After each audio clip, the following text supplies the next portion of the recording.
तेलंगाना राज्य के किसानों का केंद्र सरकार से दाम केंद्र सरकार से तेलंगाना किसानों का धान खरीदने के मांग को लेकर यहां दिल्ली में पधारे हुए तेलंगाना राज्य के माननीय मंत्रीगण, माननीय सांसद, माननीय विधायकगण, हमारे एमएलसीज और लोकल बॉडीज के जनप्रतिनिधि, तेलंगाना राज्य के किसान संगठन के नेता और हम सबके अलावा हमारे साथ मदद जुटाने के लिए आए हुए हमारे भाई, इस देश के एक महान किसान नेता के बेटा महेंद्र सिंह टिकैत जी के बेटा और आज के किसानों का इस देश का प्रतिनिधि माननीय राकेश टिकैत जी और उनके साथी भाई, मैं आप सबका प्रणाम करता हूं। आज इतने दूर करीब 2000 किलोमीटर तेलंगाना राज्य के पूरे ही विधायक, पूरे ही मंत्री और किसान बंधु जो संगठन है उसके सारे ही प्रतिनिधि इतने कड़ी धूप में दिल्ली क्यों आए हैं? क्यों आना पड़ा? क्या मजबूरी थी? जैसा हमारे बालकृष्ण अभी गा रहे थे, क्या पाप किया तेलंगाना के किसानों ने? धान उगाना ही पाप था? भारत के प्रधानमंत्री नरेंद्र मोदी जी को मैं चेतावनी देना चाहता हूं कि आप चाहे किसी से भी खिलवाड़ कर सकते हो, लेकिन किसानों से नहीं। भारत का इतिहास बताता है, जहां भी कष्ट पाकर किसानों के आंखों से पानी निकले, वहां की सरकार जरूर सत्ता से बाहर निकले। ये शक्ति हमारे देश के किसान में है। सत्ता में कोई परमानेंट नहीं है, लेकिन जब आप सत्ता पे हो, उस नशा में होश खो जाके आप और आपके मंत्री दूसरे मंत्रियों के साथ, राज्यों के मंत्रियों के साथ, किसानों के साथ एक अपमानित रूप से व्यवहार करे, ये बिल्कुल हमें स्वीकार नहीं है।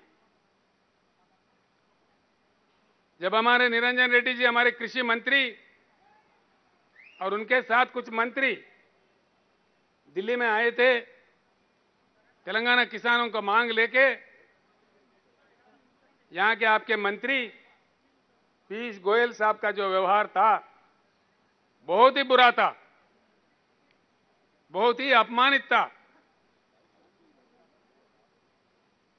बेहतरीन चावल उगा के देश को अन्न देने वाले अन्नदाताओं को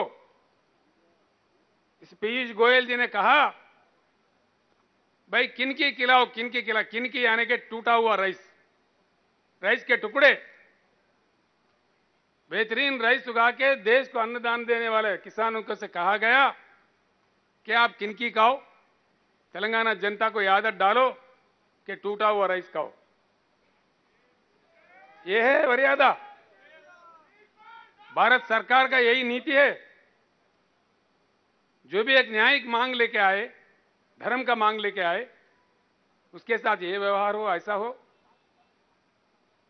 वो मंत्री पीयूष गोयल नहीं है, पीयूष गोलमाल है। वो समझता क्या है, मुझे समझ में नहीं आता। उल्टा सुल्टा बोलने लगता है। देश के कोने कोने के बारे में उनको क्या नॉलेज है, क्या बात मालूम है, हमें समझ में नहीं आता। हमारा तेलंगाना राज्य का एक अलग किस्सा है।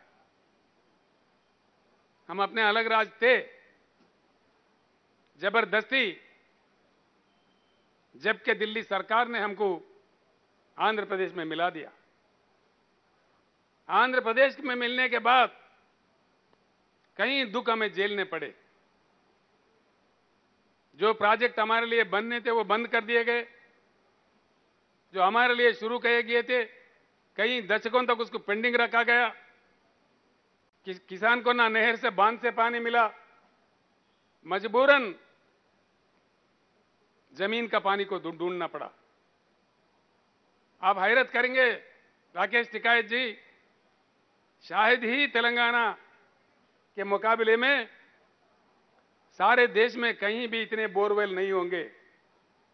तेलंगाना राज्य में ही सिर्फ तेलंगाना राज्य में आज 30 लाख बोरवेल चलते हैं। 30 लाख। वहां के किसानों ने अपने खून पसीने की कीमत से 50,000 करोड़ के ऊपर खर्च करके इन 30,000 बोरों का खुदवाई की, लाइनों के लिए, करंट लाइन के लिए पैसा भर्ती किया, अपने आप में मोटर खरीदा और उससे धान उगाने का काम किया कईयों दशक, आंखों में पानी लेते हुए। यह हमारी दुख भरी कहानी थी। सारी व्यवस्था, जो माइनर इरिगेशन का व्यवस्था था, जो हमारे महान काकतीय राजाओं ने दिया था, आंध्र प्रदेश सरकार ने उसको नजरअंदाज किया, उसको बर्बाद किया।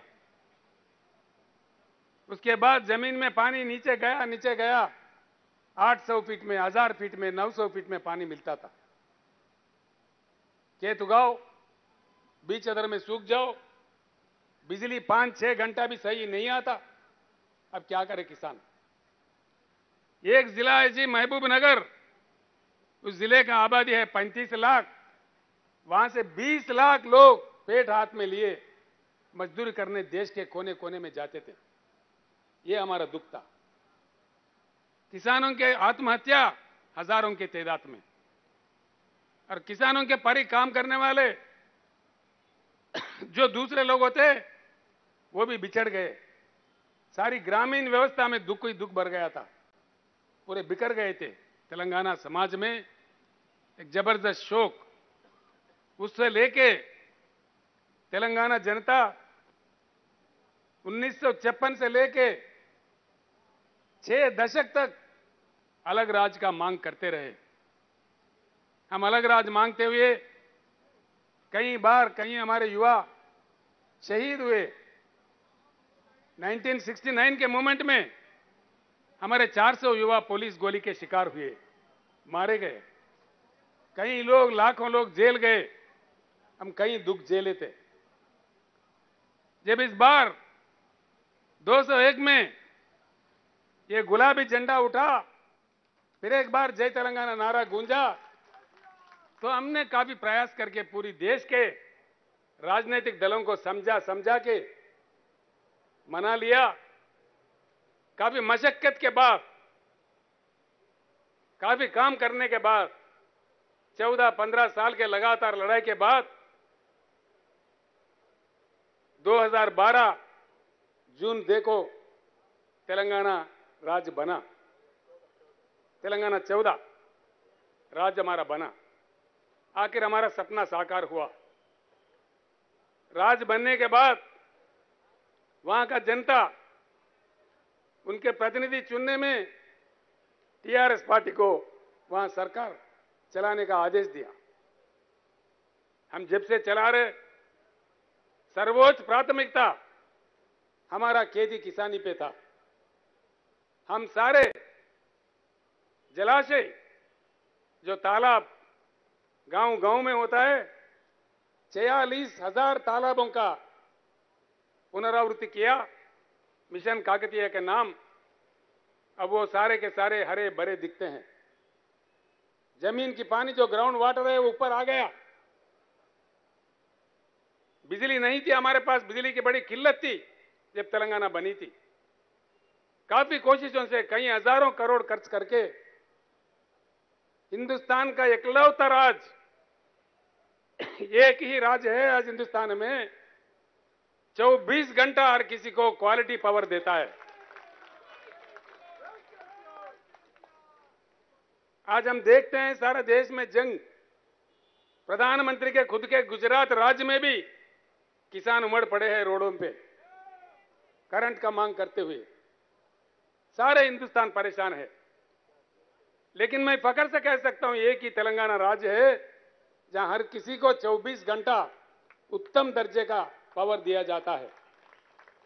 और खास तौर पर आपने अपने भाषण में जो कहा, किसानों के लिए 24 घंटा मुफ्त करंट देने वाला एक ही एक राज्य है हिंदुस्तान में, तेलंगाना राज्य। हमारे तालाबें भर गई, बिजली सही हुई, 30 लाख बोर काम करने लगे, हमारे पैदावारी लाजमी है बढ़ेगी। और पीयूष गोलमाल कहते हैं, भाई क्या चमत्कार किया तेलंगाना ने। हां किया जी, चमत्कार ही किया। अगर आप नहीं समझेंगे हम क्या करेंगे। जब हमारे पार्लियामेंट के नेता माननीय केशव राव जी राज्यसभा में सवाल उठाए, वो तो उनको ना समझ करार दे रहे थे। मैं पूछ रहा हूं पीयूष गोयल जी, ना समझ कौन है? हमारे केशव राव जी है, ये आप खुद में ना समझ है। कौन ना समझ है? ऐसे बातें, इतने अहंकार कहां से आए आपको? क्यों ऐसी बातें करते हैं? हां चमत्कार हुआ जी। मैं कहता हूं एक मुख्यमंत्री होने के नाते 2014 और 2022 का तुलना करके देखे, तेलंगाना में सिंचाई, तेलंगाना के कृषि क्षेत्र में 1 करोड़ की बढ़ोतरी आई, 1 करोड़ एकड़ की बढ़ोतरी आई। देश के प्रधानमंत्री सच्चे, अच्छे, ईमानदार, प्रजा प्रेमी प्रधानमंत्री होते, ये तेलंगाना किसानों ने जो काम किया है, ये सराहनीय काम है, प्रशंसनीय काम है। प्रधानमंत्री जी का कर्तव्य यह बनता है कि इसको सराहना चाहिए। उल्टा आप हमारे अपमान कर रहे, हमको दोषी ठहरा रहे। धान उगाना ही दोष है, इस देश को अन्न देना ही देश है, दोष है? क्या बात देश है? जैसा अभी हमारे भाई राकेश टिकायत जी कह रहे थे, देश में किसानों के एक महासंग्राम शुरू होगा। मैं उनका वचनों का स्वागत करता हूं। पूरी तेलंगाना के जनता और किसान डटकर आपके साथ खड़े हो जाएंगे। टिकायत जी, जो महासंग्राम शुरू होने हैं, मैं आप लोगों का तारीफ करता हूं, आप लोगों को शुभकामनाएं देता हूं। केंद्र सरकार कितना आपको अपमानित किया हम देखते रहे, आश्चर्य व्यक्त करते रहे। आपको केंद्र सरकार ने खालिस्तानी कहा, उग्रवादी कहा, पता नहीं क्या क्या कहा, कितने मुश्किल खड़ा कर दिए, कितने पुलिस तैनात किए, लेकिन अटल तरीके से आप लोगों ने देश के किसानों के प्रति उनके मांगों को लेकर के 13 महीने लगातार जिस प्रकार का आंदोलन किया, शायद दुनिया, पूरी दुनिया भर में कहीं नहीं हुआ, किसी देश में नहीं हुआ। आपने ये हालत कर दी भारत सरकार का कि प्रधानमंत्री को खुद आके आपसे माफी मांगनी पड़ी, देश के किसानों से माफी मांगनी पड़ी। हमारे प्रधानमंत्री तो माफी के सौदागर है, जब कभी चुनाव आता है वो माफी मांग लेते हैं। कुछ समय पहले कुछ अन्य लोगों से भी वो माफी मांगे थे, हो सकता है बाद में भी फिर माफी मांगेंगे, यही लगता है। मैं सीधी बात कहना चाहता हूं, तेलंगाना चाहता है, तेलंगाना अनुरोध करता है, डिमांड करता है, इस देश के किसान भिखारी नहीं है, भीख नहीं मांग रहे हैं। इस देश के किसान मांग रहे हैं, अपना हक मांग रहे हैं। फिर एक बार मैं प्रधानमंत्री से कहता हूं, आप एक नई एग्रीकल्चर पॉलिसी का रचना कीजिए, हम भी उसमें योगदान देंगे। आप अगर नहीं करेंगे, ये बात आपकी बस की नहीं है, आगे चल के आपको हटा देके जो नई सरकार आएगा उसके तहत नई एग्रीकल्चर पॉलिसी, जो integrated agriculture policy of India होगा, उसको हम लागू करेंगे। तेलंगाना जब लड़ने के लिए निकलता है, अंतिम विजय प्राप्त करने तक रुकता नहीं। राकेश जी, एक अजीब बात है, वो हमारे किसान धान उगाए, खरीदो बोले तो ये उल्टा पलटा बोलते हैं। बड़ा चमत्कार, इन्होंने कहा जी क्रॉप बदल दो। हमने किसानों को कहा भाई क्रॉप बदल दो। क्रॉप बदलाव की बात हमारे कृषि मंत्री कह रहे थे, सारे एमएलए कह रहे थे, सारे मंत्री कह रहे थे, गांव गांव में हमारे सरपंच भी कह रहे थे भैया क्रॉप बदलना चाहिए। लेकिन इन्हीं के दो आदमी, एक आदमी है केंद्र कैबिनेट में मंत्री किशन रेड्डी जी, दूसरे इनके पार्टी के अध्यक्ष, भारतीय जनता पार्टी के अध्यक्ष तेलंगाना राज्य के, कह रहे थे कि धान उगाओ, धान उगाओ, हम खरीदेंगे। उनको उचका के बहका के धान उगाने पर कह रहे थे कि उगाओ, हम खरीदेंगे। मुख्यमंत्री की बातों में आने की जरूरत नहीं है, ये उनका कहना था। है टीवी आपके पास? कहां है टीवी? उस राइस को, चावल को, पैडी को केंद्र सरकार के द्वारा खरीदने का सिलसिला चलता है। मैं कल यही बताया, जो एग्जिस्टिंग जो क्रॉप है, जितने भी वो वाइल्ड राइस हो, रा राइस हो, केंद्र सरकार पूरा भारत सरकार खरीदने वाले है। ఒకటే ఉంది రెండు ఉన్నాయా? ప్రతి గింజ కొట్టని చెప్పి కిషన్ రెడ్డి గారు చెప్పారు, నేను చెప్పిన పండించిన ప్రతి గింజ కొనే బాధ్యత మాది. నేను మాట ఇస్తున్నాను, ముఖ్యమంత్రి మాటలని మోసపోకండి అని చెప్పి క్లియర్గా ఆయన చెప్పినాం. దానికి కట్టుబడినాం. ఇలా దీనికి అనుగుణంగా మా కేంద్ర మంత్రి పీయూష్ గోయల్ గారు పార్లమెంట్ లో పదవి చేశారు. దాన్ని గుర్తుంచుకోవాలి. सुना टिकाई जी, ये किशन रेड्डी साहब का टीवी का बयान है जो हमने अभी प्रदर्शित किया। वो तो कह रहे थे एक एक दाना दाना दाना हर दाना खरीदेंगे। अब किधर गए बे लापता है। गजब की बात है, सारे तेलंगाना के जनप्रतिनिधि आए दिल्ली में धरना प्रदर्शन करने। भाजपा का षड्यंत्र देखो, हैदराबाद में वो धरना कर रहे। कितने गंदी बात है। क्यों कर रहे हो भाई? किस लिए धरना कर रहे हो? शर्म करो अपने आप पे, कम से कम शर्म तो होना चाहिए।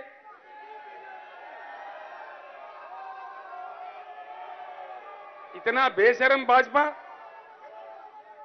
इतना बेशर्म क्यों धरना कर रहा है बीजेपी? किस वास्ते धरना कर रहा है? मैं आज बताता हूं,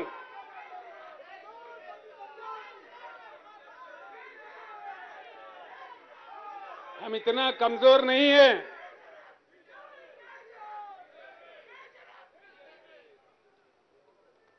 तेलंगाना सरकार इतना कमजोर भी नहीं है कि हमारे किसानों को गंगा में डकाल देंगे।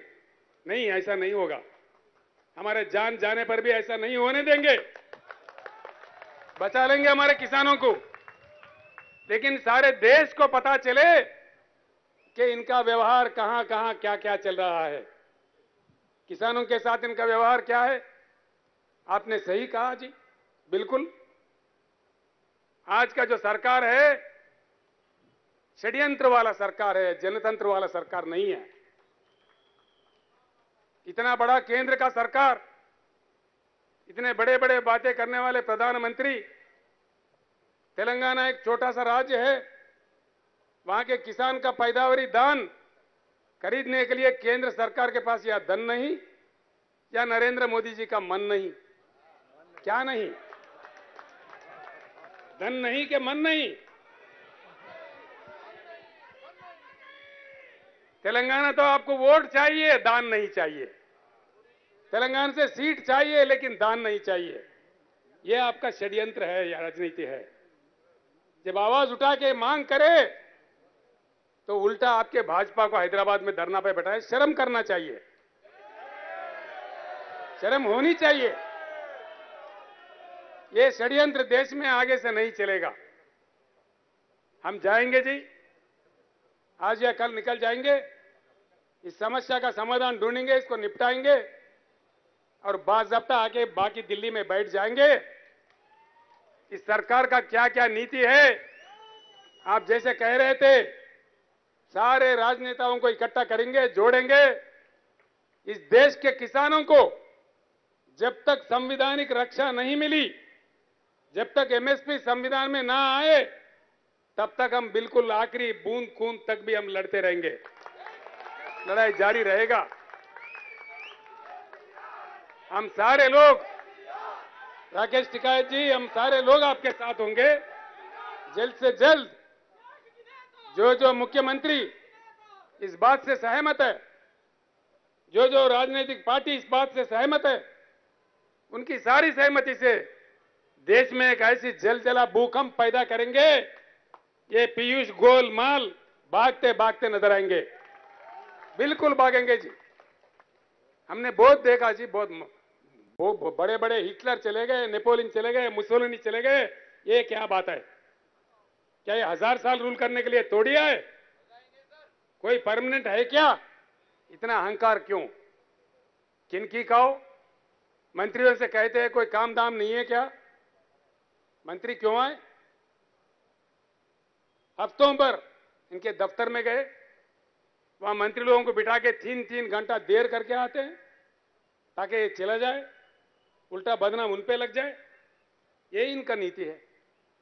सारे हमारे सांसद गए, सांसद के साथ भी यही व्यवहार। क्या ये चलेगा?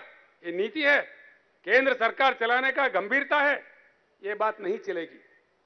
यही नहीं जी, कई अन्य बातें हैं जो हमारे दिल में है। सारे देश के जनता के दिल में जो आग है, हमारे दिल में भी वही आग है। ये आग फैल जाएगी, ये आग आपको खत्म करने तक नहीं छोड़ेगी। जो आप कर रहे हैं, इस सरकार का सीधी नीति है। मैं इस सारे हिंदुस्तान के किसानों भाइयों से भी कहता हूं, सरकार का नीति साफ है। ये पूरा किसान खेती कारपोरेटों के वश करना चाहता है। कारपोरेटों को देके किसान जमीन छोड़ दे और अपने ही जमीन में किसान नौकरी बन के काम करे, नौकर बन के काम करे। ये इनका नीति है। ये कहते हैं मीटर लगा दो। अभी आपने डिमांड किया किसानों को मुफ्त में मिलना चाहिए। उत्तर प्रदेश में ये हाल हो रहा जी। सरकार चुना, मोदी साहब ने बड़ी अच्छा तोहफा दिया। वहां पे तोहफा इतना है कि एक के जगह अगर 2 पशु खरीदेंगे वो कमर्शियल हो जाएंगे। मीटर लगाओ, खून चूसो। यह है तरीका देश चलाने का, किसानों के साथ खिलवाड़ करने का। ये नहीं चलेंगे। इसके अलावा भी जो भी इनके खिलाफ बोलते हैं उसका अपमान करना, उसका विरोध करना, जो विपक्षी नेता विपक्षी दल होते हैं उनके पीछे सीबीआई लगाओ, ईडी लगाओ, इनकम टैक्स लगाओ। इनके पार्टी के अंदर सारे सत्य हरिश्चंद्र है। देखिए, इनके पार्टी के अंदर सारे के सारे सच्चा हरिश्चंद्र है या उनके भाई है।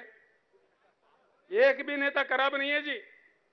भाजपा के एक नेता के ऊपर भी ना ईडी जाता, ना सीबीआई जाता, ना खुद जाता। जहां भी कोई प्रश्न उठाते हैं, देखो ये लोग कहने लग जाते हैं जी। हर राज्य में इनका एक तमाशा बना हुआ है। चंद ही दिनों में मुख्यमंत्री को हम जेल भेजेंगे। हमने कहा आओ, दम है तो आओ। किसको कौन जेल भेजेगा? आ जाओ, दम है तो आ जाओ। हर किसी को इनके छोटे मोटे कुत्ते राज्यों में भौंकने लगते हैं, मुख्यमंत्री को जेल भेजेंगे। हर राज्य में हर किसी के साथ। मैं साफ कहता हूं, देश आपको समझ चुका है। आपका जनतंत्र का राज्य नहीं है, आप लोग षड्यंत्र का राज चला रहे हैं। धीरे धीरे पूरा देश समझ गया है। अब देश चुप बैठने वाला नहीं है। तेलंगाना में हमने काफी कुछ कर लिया। भारत देश के लिए अभी काम करना है। हम निकल पड़े हैं।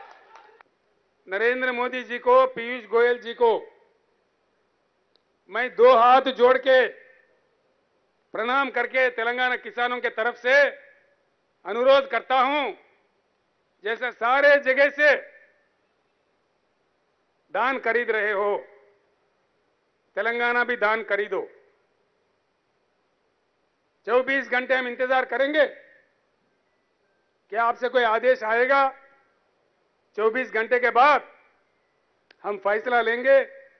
क्या करना है हमें मालूम है, जो करना है हम करेंगे। उसके साथ बस पीछे ही पीछे आपके पीछे पड़ना है। वहां काम निपटा के अब हम निकल पड़ेंगे देश पे। अब देखिए क्या क्या होता है, बात कहां से कहां तक जाता है, किस प्रकार से ले जाया जाता है। काफी बातें हैं, अगर वो मैं बात करने लगूं तो कहेंगे भाई राजनीति करने आए कि दान का मुद्दा लेके आए। अब हम सिर्फ दान का मुद्दा पे ही बात कर रहे हैं, किसानों का मुद्दा पे ही बात कर रहे हैं। राजनीति की बात मैं वापस दिल्ली आके करूंगा, बहुत कुछ करूंगा। इनके क्या क्या षड्यंत्र है, इनके क्या क्या कथाएं हैं, सारे भांडा इनका फोड़ते हैं। किसके साथ किस प्रकार का व्यवहार इन्होंने कर रहा है, ये सारी बातें बड़ी बड़ी बातें हैं। हम वापस आके दिल्ली पूरे हमारे दोस्तों को, जो हमारे साथियों को बुला के बैठ के बात करके राष्ट्रपति चुनाव के बारे में बात करना है और इनके नीतियों के बारे में बात करना है। उन सारे चीजों का करते हैं। राकेश टिकैत जी को फिर एक बार मैं कहना चाहूंगा, आप तो लड़ते रहे, आपका पिताजी भी लड़ते रहे। जब मैं बहुत छोटा था, यूथ नेता था 1978 80s में, आपके पिताजी एक आवाज पे लाखों किसानों को बुलाते थे, किसान रैली बुलाते थे। उतने महान नेता थे हमारे महेंद्र सिंह टिकैत जी। आपने भी साबित किया, उनके सच्चे सपूत हैं आप, इसीलिए देश के किसान के साथ आप खड़े हैं। आप पे हम गर्व करते हैं, हमारा नाज है आप पे।